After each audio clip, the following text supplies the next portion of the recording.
Olá, boa tarde, sejam bem-vindos a mais uma aula de História. Enquanto vocês vão entrando aí, eu vou ajeitando material, lembrando que na aula de hoje falaremos sobre a Declaração Universal dos Direitos Humanos no pós-Segunda Guerra Mundial. Né? Quais os objetivos da nossa aula?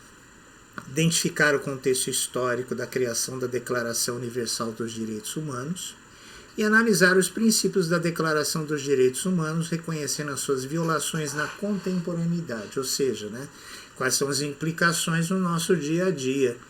Né? E é um assunto bastante importante e óbvio que tem a ver também com o que estamos falando nas nossas aulas presenciais, principalmente com relação à escravidão. Né? Vamos seguindo aí.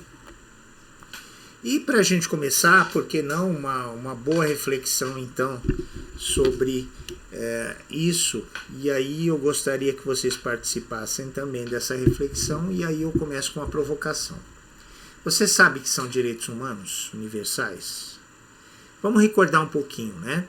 Os direitos humanos universais, eles são direitos básicos, né, relativos à própria questão da sobrevivência do ser humano, como é o primeiro e principal desses direitos, que é o direito à vida. Óbvio que se eu tenho direito à vida, e para eu viver eu vou precisar ter, por exemplo, o direito ao trabalho, eu vou precisar ter o direito à saúde, vou precisar ter o direito à educação, que é o que vocês estão exercendo nesse momento, o direito ao lazer, o direito à cultura, o direito ao reconhecimento, e muitos outros direitos inerentes à própria condição humana. E aí, para provocar vocês um pouquinho, eu trago uma frase da Malala, né? Com certeza vocês conhecem a Malala, que tem um pequeno resumo, né? Malala Yousafzai, vencedora do Prêmio Nobel da Paz de 2014, e que é uma sobrevivente de um atentado, né, que ocorreu no país dela, lá o Paquistão, promovido pelo Talibã. Ela foi alvejada quando ela estava indo na escola. O Talibã é aquele grupo extremista islâmico que restringe o direito das mulheres, que proíbe as mulheres de estudar, e por conta dela estar desrespeitando essa proibição, esse grupo acabou fazendo esse atentado contra ela, levou um tiro na cabeça, ela foi socorrida e milagrosamente sobreviveu. Né? Hoje ela mora na Inglaterra, né? E aí tem uma frase dela, então, que eu vou ler para vocês. Vou permanecer lutando até que todas as crianças possam frequentar a escola.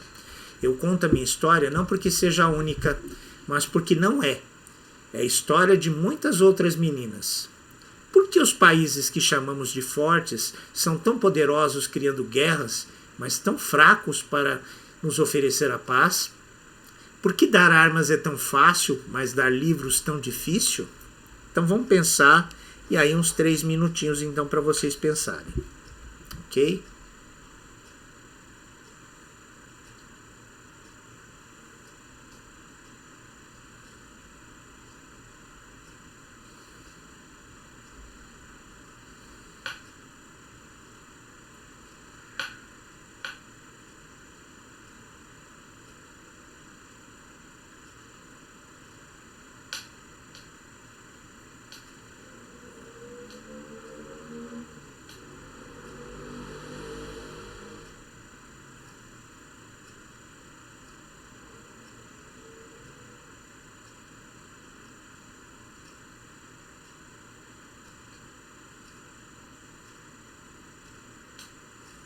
Então, pensar nessas implicações, né?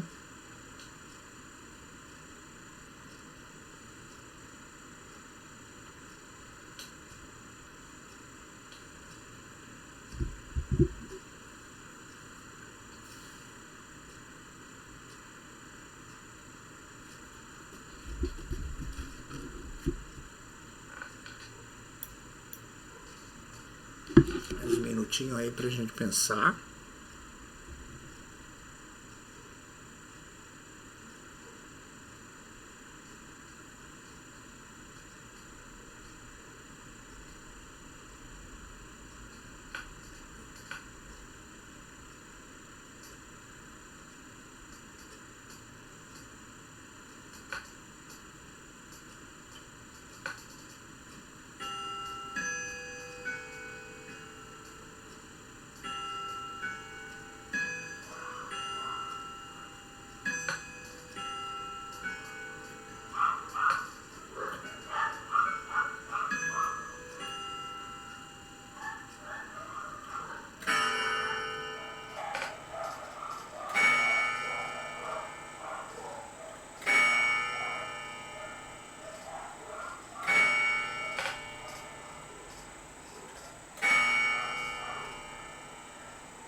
Vamos seguindo então. E também agora mais uma reflexão, acho importante isso aí, a gente sempre ter essas discussões, né? Eu sei que às vezes, muitas vezes as nossas aulas aqui, temos poucos alunos aqui, mas eu gostaria que vocês, se possível mesmo, não estando aqui, mas em casa, quando vocês estiverem assistindo essa gravação, comentando com seus colegas na escola, procurem fazer comparativos, né, do artigo 5º da nossa Constituição com alguns dos artigos da Declaração Universal dos Direitos Humanos, que eu vou mostrar daqui a pouco, né? E aí pensando o seguinte, que aspectos do artigo 5º dos direitos e garantias fundamentais da Constituição Federal de 1988 estão em consonância com a Declaração dos Direitos Humanos. Argumente quais violações dos direitos humanos ainda são recorrentes na sociedade contemporânea brasileira.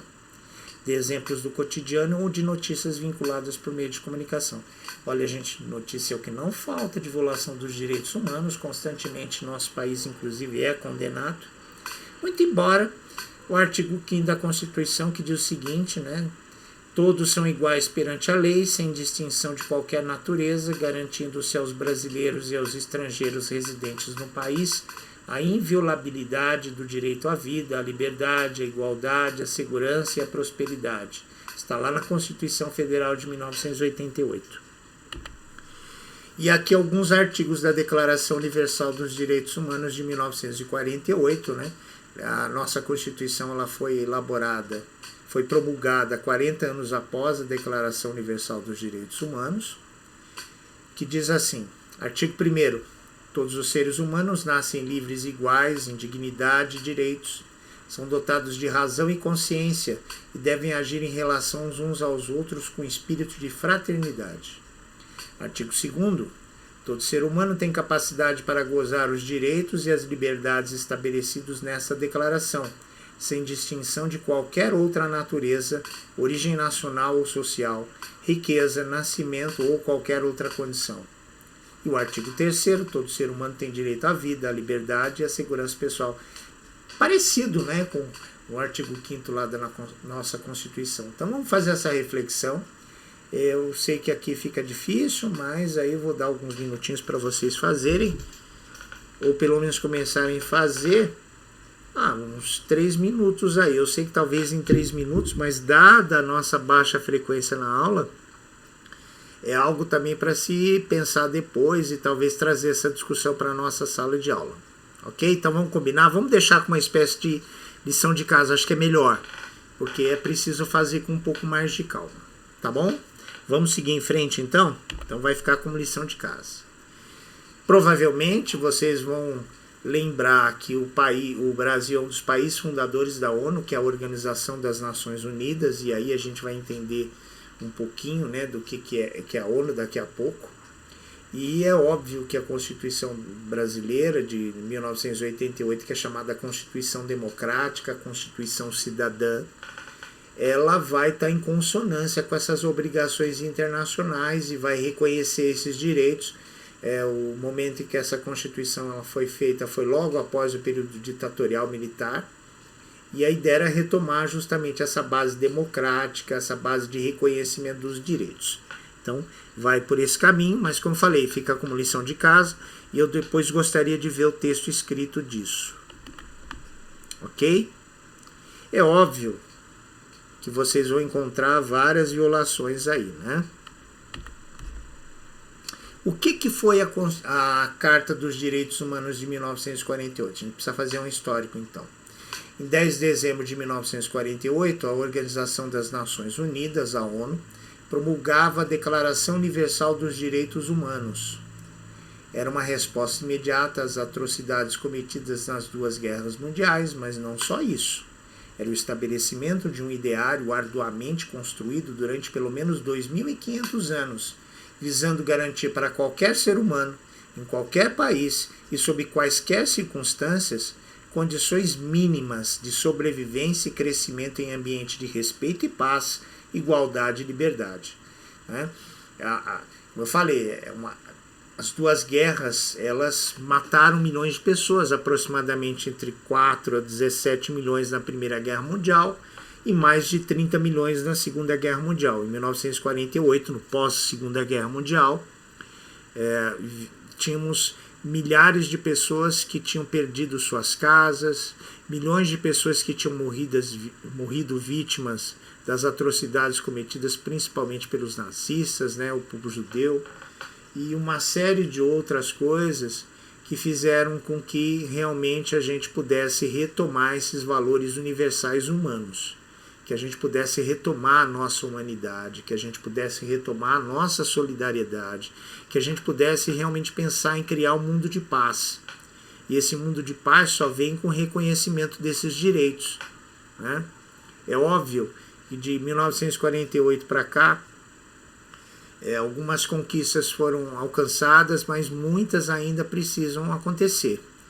Infelizmente, ainda não conseguimos chegar à paz, né? Muitas outras guerras aconteceram e outras acontecem, e onde esses direitos, infelizmente, são violados constantemente.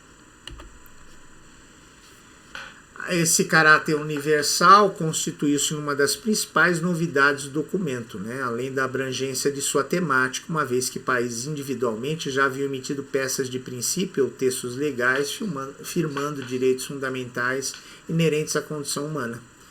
O caso mais célebre é o da Declaração dos Direitos do Homem e do Cidadão, firmado em outubro de 1789 pela França Revolucionária. Essa Constituição dos Direitos do Homem e do Cidadão, inclusive, vai inspirar a Declaração Universal dos Direitos Humanos. O que essa declaração é? Como é que ela está organizada? Com um preâmbulo e 30 artigos que tratam de questões como a liberdade, a igualdade, a dignidade, a alimentação, a moradia, o ensino, a Declaração Universal dos Direitos Humanos é hoje o documento mais traduzido no mundo. Já alcança 500 idiomas e dialetos. Tanto inspirou outros documentos internacionais e sistemas com o mesmo fim, quanto penetrou nas constituições de novos e velhos países por meio do Instituto dos Princípios e Direitos Fundamentais. Então, todos os países signatários da Organização das Nações Unidas também são signatários dessa Declaração Universal dos Direitos Humanos. Aqui nós estamos vendo uma foto da Eleanor Roosevelt, né, com o texto impresso da Declaração Universal dos Direitos Humanos, que esse texto, inclusive, está em espanhol, né? Eleanor Roosevelt, membro da Comissão Estadunidense, segura a Declaração Universal dos Direitos Humanos das Nações Unidas em 1948. Né? Anunciada solenemente em 10 de dezembro de 1948 pela ONU, elenca os direitos humanos fundamentais. O canadense John Peters Humphrey e o francês René Cassin são os principais responsáveis pelo texto. Não é um documento com obrigatoriedade legal, mas serviu como base para o Pacto Internacional dos Direitos Civis e Políticos e o Pacto Internacional sobre os Direitos Econômicos, Sociais e Culturais, que tem força de lei e que o Brasil, inclusive, reconhece. Né? Ecoa assim o pressuposto estabelecido por aquele que é considerado o artífice da universalidade da Carta, o representante francês na comissão que redigiu a declaração, René Cassin. A paz internacional só seria possível se os direitos humanos fossem igualmente respeitados em toda a parte. Né? Aqui tem um link de um vídeo que fala sobre os 70 anos da Declaração Universal dos Direitos Humanos. Vamos ver se a gente consegue assistir aqui. Né? Ele vai abrir para nós e nós vamos ver o vídeo aqui. Vamos lá. Where, after all, do universal human rights begin? After World War II, it was clear that the horrors of the war should never be allowed to occur again. Founded in 1945, the United Nations sought to prevent future atrocities by affirming, in its foundational charter, faith in fundamental human rights, the dignity and worth of the human person, and a commitment to promote better standards of life in larger freedom. In the years that followed, member states of the United Nations strived to develop the human rights provisions of the Charter and capture them in a single document. It took 3 years to agree on a common vision. On the 10th of December 1948, the General Assembly of the United Nations adopted the Universal Declaration of Human Rights as a common standard of achievement for all peoples and all nations. Still, it is the first step in a great evolutionary process. It is the first occasion on which the organised community of nations has made a declaration of human rights and fundamental freedoms, and it has the authority of the body of opinion of the United Nations as a whole.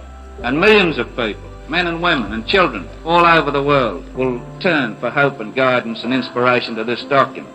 While history alone can determine the historic significance of an event, it is safe to say that the declaration before us may be destined to occupy an honorable place in the procession of positive landmarks in human history.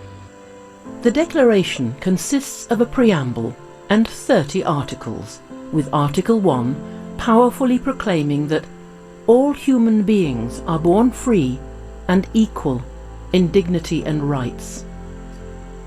No discrimination, right to life, liberty and security, no slavery, no torture or cruel, inhuman or degrading treatment or punishment, equal protection of the law, no arbitrary arrest, detention or exile, fair and public hearing, no arbitrary interference with privacy, right to freedom of movement, right to seek and enjoy asylum, right to a nationality, right to marry and to found a family, right to property, freedom of thought, conscience and religion, freedom of opinion and expression, freedom of peaceful assembly and association, right to take part in government, right to work, right to rest and leisure, right to food, clothing, housing, medical care and social services, right to education, right to participate in cultural life. These human rights are not country-specific. They are not a reward for good behavior or particular to a certain era or social group. They are the rights of people of every color, from every race and ethnic group, whether or not they have disabilities, citizens or migrants, no matter their sex, their class, their caste, their creed, their age, or sexual orientation. The Declaration has generated action for human rights protection in many ways. It has inspired hundreds of human rights instruments that together constitute international human rights law and a number of international bodies and mechanisms for human rights protection. The principles of the Declaration have supported the decolonization struggle and have been enshrined in the constitutions of the newly established countries which have joined the United Nations. The Declaration has inspired national and regional human rights protection systems, including legislation and institutions, and it continues to guide the work of human rights defenders and advocates worldwide. Today, the Declaration is available in more than 500 languages and dialects, and it has obtained the Guinness World Record for the most translated document in the world. The 10th of December, the day on which the Declaration was adopted, is celebrated each year as Human Rights Day. The Declaration emphasizes the relevance of human rights in our daily lives. Where, after all, do universal human rights begin? In small places, close to home, so close and so small that they cannot be seen on any maps of the world. Yet they are the world of the individual person, the neighborhood he lives in, the school or college he attends, the factory, farm, or office where he works. Such are the places where every man, woman, and child seeks equal justice, equal opportunity, equal dignity without discrimination. Unless these rights have meaning there, they have little meaning anywhere. Without concerted citizen action to uphold them close to home, we shall look in vain for progress in the larger world. Olha que bacana esse vídeo, né? Deixa eu encerrar aqui e voltarmos para a nossa aula, né? Opa! Desculpe. E aí vocês viram, né? Há um esclarecimento. Eleanor Roosevelt era a esposa do presidente Franklin Delano Roosevelt, que morreu lá no final da Segunda Guerra Mundial, mas que era uma pessoa militante engajada dos direitos humanos também. Né? Vamos seguindo. E aí, pensando nisso, e aí é bom a gente fazer um pequeno exercício agora, analise os fragmentos de textos nos slides a seguir e registre suas reflexões. O que é importante abordar?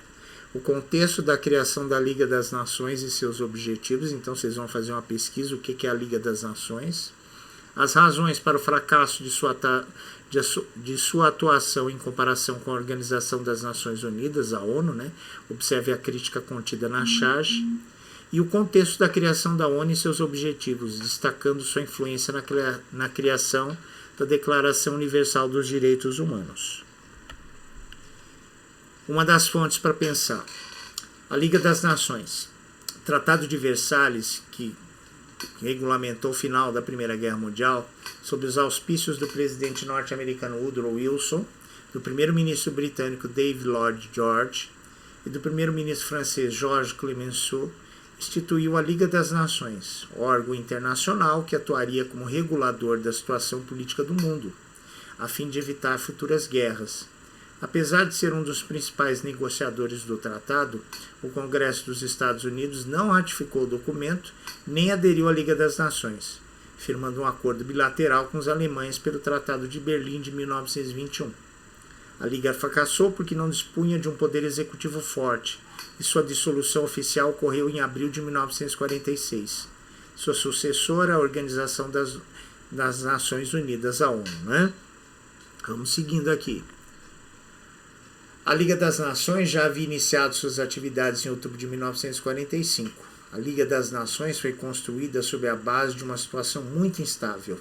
Apesar de França, Inglaterra e Estados Unidos vencerem a guerra, a Alemanha não foi ocupada militarmente, seu exército não foi derrotado, gerando uma situação irresolvida. Então você tinha um problema, que era essa questão que tinha que ser resolvida pelo Tratado de Versalhes. Né? O Tratado de Versalhes foi um acordo de paz entre os países envolvidos na Primeira Guerra Mundial, 1914-1918. Colocou um ponto final das hostilidades europeias, suas colônias e aliados ao redor do mundo. Essa experiência tem um reflexo evidente na história das relações internacionais, porque mostrou que um tratado humilhante contra a Alemanha, depois contra o Império Austro-Húngaro e contra o próprio Império Otomano, não favorecia a reorganização do Estado e acabava gerando uma instabilidade política maior, tanto é que gerou a Segunda Guerra Mundial. Né? De alguma maneira, o tratado acabou colaborando para uma década de 20 ainda mais instável. Aqui nós temos a charge que foi referida lá atrás, né? Tem uma espécie de ponte que está ali bem fragilizada, parece que tem um pedaço que está faltando, né? Que é justamente o pedaço que está sendo segurado lá pelos Estados Unidos, e que é a pedra que se costuma falar que é a pedra fundamental nesse arco aí, né? E no arco a gente vê lá Bélgica, França, Inglaterra, Itália, e aí a tradição, né? A placa com os dizeres: esta ponte da Liga das Nações foi concebida pelo presidente dos Estados Unidos, Woodrow Wilson. É uma sátira acerca da lacuna deixada pelos Estados Unidos ao não aderir à Liga das Nações. Charge da revista Punch, de 10 de dezembro de 1919, Biblioteca do Congresso dos Estados Unidos. 10 de dezembro, dia da promulgação da Declaração Universal dos Direitos Humanos. Então, você ajuda a criar a Liga das Nações, mas não participa. É uma contradição, né? Enorme, inclusive. E aí mais uma fonte para a gente pensar. A criação da ONU e da Declaração Universal dos Direitos Humanos. Terminada a Segunda Guerra Mundial, foi criada em 26 de junho de 1945 pela Carta de São Francisco, a Organização das Nações Unidas, retomando o caminho interrompido da extinta Liga das Nações. A ONU não nasceu como organismo democrático. ficou assegurado ao pequeno grupo de estados com assento permanente no seu Conselho de Segurança o controle das decisões pelo exercício do direito de veto. Porém, ante o balanço aterrorizante que os vencedores da guerra fizeram das atrocidades dos vencidos, impôs-se à comunidade internacional o resgate na noção de direitos humanos. Deixa eu explicar como é que funciona o Conselho de Segurança das Nações Unidas.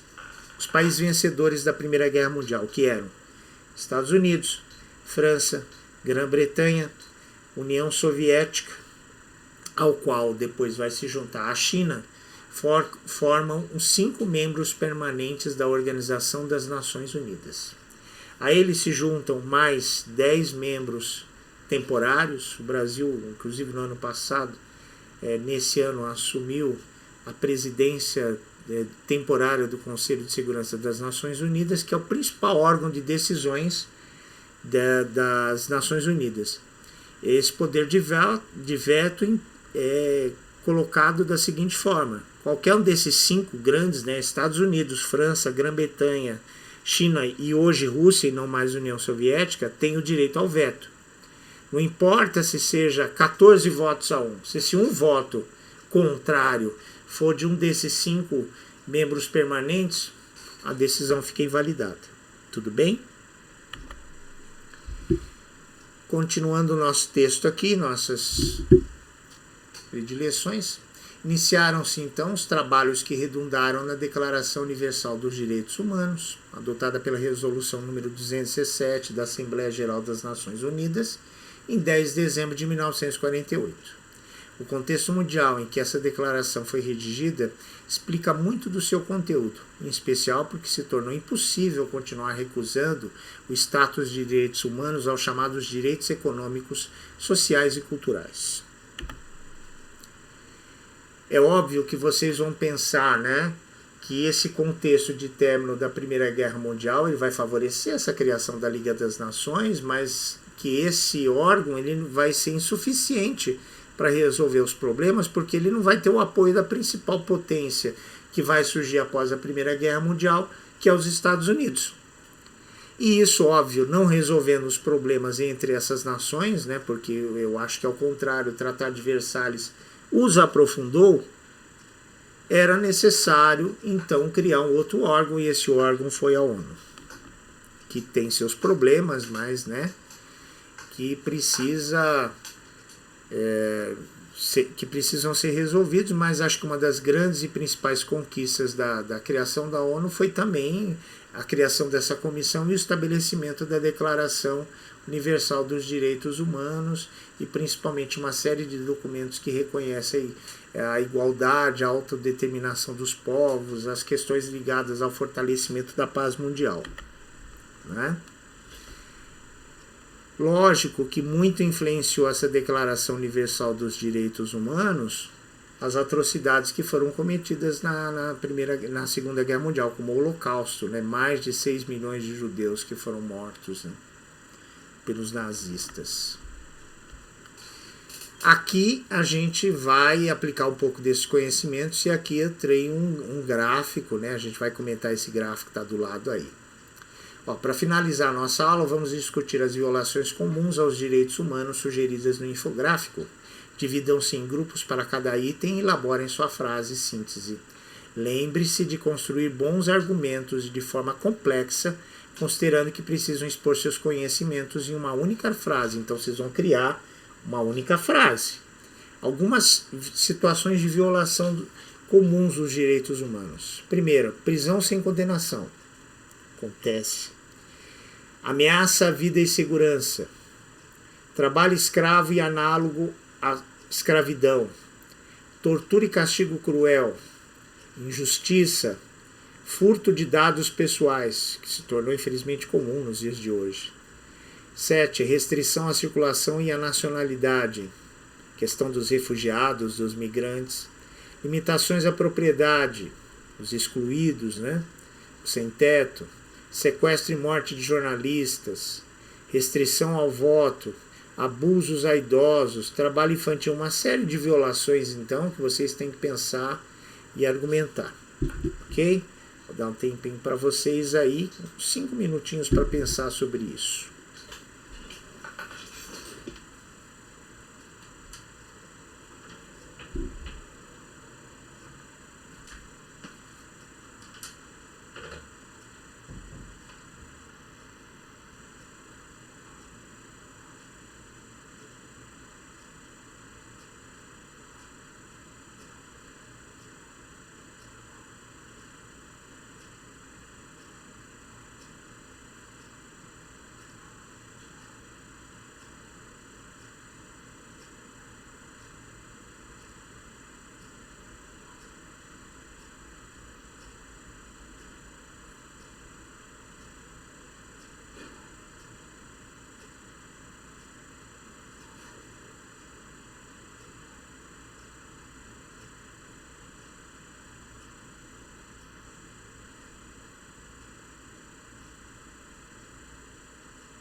Ok, vamos retomando aqui. Então acho que deu para ver nesse vídeo, esse infográfico, essas violações aí, né? Após seus estudos, para aprofundar a temática, escolha uma das violações de direitos humanos analisados. Instale e relacione a um dos 30 artigos da Declaração Universal dos Direitos Humanos, e o texto, inclusive, completo da declaração está nesse link em anexo aí que eu vou disponibilizar para vocês no chat, né? Aqui um exemplo do que vocês podem fazer, né? Por exemplo, a Declaração Universal dos Direitos Humanos, restrição à circulação e à nacionalidade. Artigo 13, né, da Declaração Universal dos Direitos Humanos. Toda pessoa tem o direito de livremente circular e escolher a sua residência no interior de um estado. 2. Toda pessoa tem o direito de abandonar o país em que se encontra, incluindo o seu, e o direito de regressar ao seu país. Artigo 15º. 1. Todo indivíduo tem direito a ter uma nacionalidade. E 2. Ninguém pode ser arbitrariamente privado da sua nacionalidade nem do direito de mudar de nacionalidade. Restrição ao voto. Artigo 21. Toda pessoa tem o direito de tomar parte na direção dos negócios públicos do seu país, quer diretamente, quer por intermédio de representantes livremente escolhidos. 2. Toda pessoa tem direito de acesso, em condições de igualdade, às funções públicas do seu país. 3.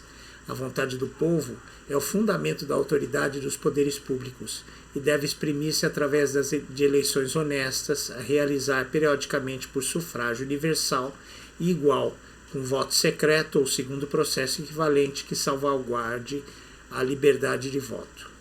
As limitações da propriedade, né, estão ligadas ao artigo 17. 1. Toda pessoa individual ou coletiva tem direito à propriedade. 2. Ninguém pode ser arbitrariamente privado de sua propriedade. Trabalho escravo análogo à escravidão ou servil. Artigo 4º. Ninguém será mantido em escravatura ou em servidão. A escravatura e o trato dos escravos, sob todas as formas, são proibidos, né? Esse infográfico aí foi elaborado a partir da Declaração Universal dos Direitos Humanos. O que nós podemos aprender nesta aula? Identificamos como o início do século XX, após as barbáries experimentadas em 2 guerras globais e perpetradas contra a humanidade, congregou esforços de países e órgãos internacionais para a criação de políticas de paz, de convívio internacional e de diversidade, consagradas para garantir a vida humana na Declaração Universal dos Direitos Humanos de 1948. Analisamos alguns dos princípios da Declaração Universal dos Direitos Humanos, assim como reconhecemos que ainda existe uma série de entraves para que todas as pessoas possuam dignidade, sem distinção e preconceitos no mundo contemporâneo. Essas são as nossas referências. Estamos chegando ao final da nossa aula, lembrando que temos nossa aula presencial logo mais à noite. Aguardo vocês. Desejo a todos vocês um excelente final de tarde e aguardo vocês mais à noite para a nossa aula. Até mais, obrigado.